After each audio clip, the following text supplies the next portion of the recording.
BJP बोलती है बेटी बचाओ बेटी पढ़ाओ, तो वहीं आज दिल्ली में ही बेटियां बीजेपी के खिलाफ धरना कर रही हैं। यहाँ उन्होंने स्लोगन दिया है बीजेपी आरएसएस को हटाओ, बेटी बचाओ और भारत बचाओ। तो क्या है इसका मतलब? इसका मतलब ये है कि बीजेपी के राज में महिलाओं के विरुद्ध जो नीतियां बनाई गई है, दहेज के खिलाफ जो उनको सुरक्षा देने वाले कानून थे वो बदले गए हैं।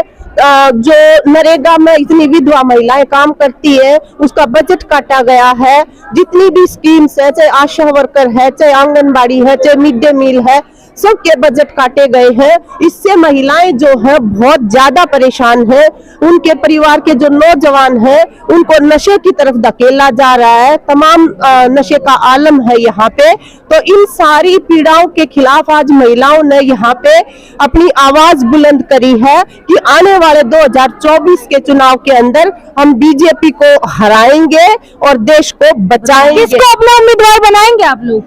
हम जो देश में एकता की रक्षा करने वाले हैं, जिन्होंने उम्मीदवार कौन लगता है आपको जो देश की रक्षा करे और आपकी बात सुने?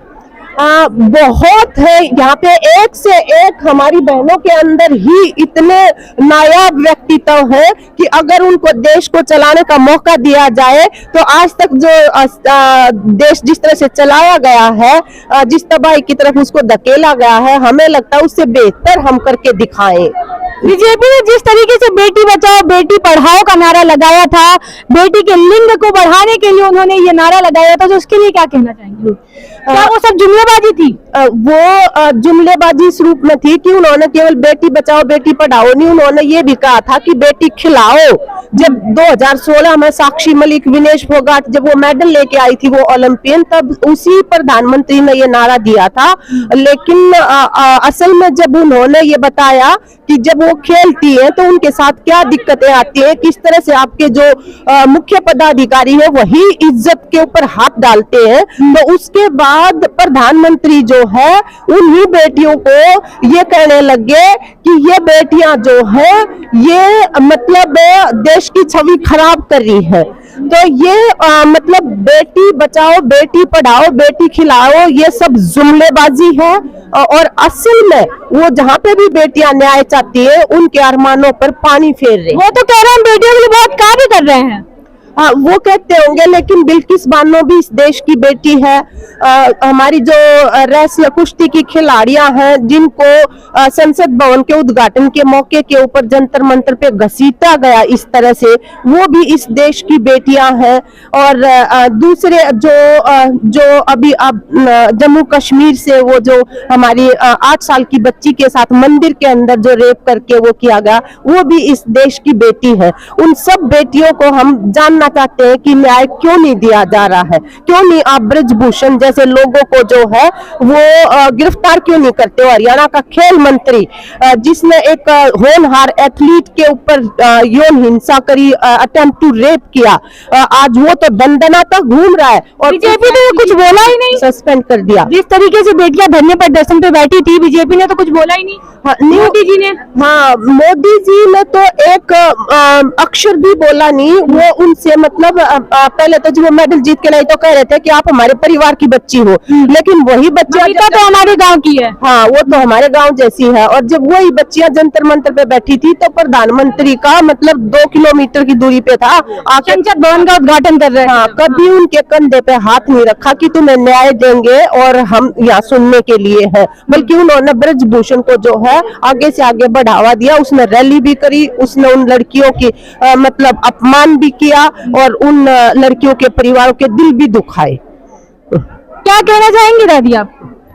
हम भी ये कहेंगे बेटा, अगर जो ये भी औरत से इनको सम्मान नहीं मिल रहा जितना वो बीजेपी तो कह रही है माताओं को बहुत सम्मान दे रहा है, 3 तलाक हटा दिया उन्होंने, सम्मान नहीं मिल रहा है।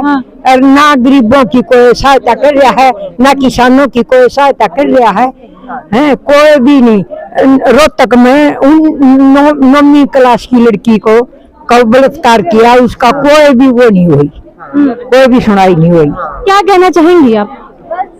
हाँ, जिस तरह मोदी अफवाह फैला रहा है ना बेटी बचाओ बेटी पढ़ाओ, एक तो ये कहना चाह रहे हैं मोदी ने बेटी बचाओ बेटी पढ़ाने से पहले जो वर्ड बोला था आपको याद हो, बेटी पटाओ लिखा था इसका मुझे पहला शब्द बेटी पटाओ। और फिर मैं कहा गलती है, और वो गलती है तो बेटियों की मणिपुर के अंदर, मेवात के अंदर, नूह के अंदर ऐसी हत्या की जा रही है, जैसे बेटियों को नंगा करके इस तरह निवस्त्र करके बेटियों का अपमान किया जा रहा है। बेटियों के हक में ये भाजपा RSS हटाओ और बेटी बचाओ और भारत बचाओ, इसलिए आप लोगों ने योजना कर। हाँ जी, आज ये आप बड़ा सम्मेलन इसी बात के लिए था और हम 24 में इसको बताएंगे भी।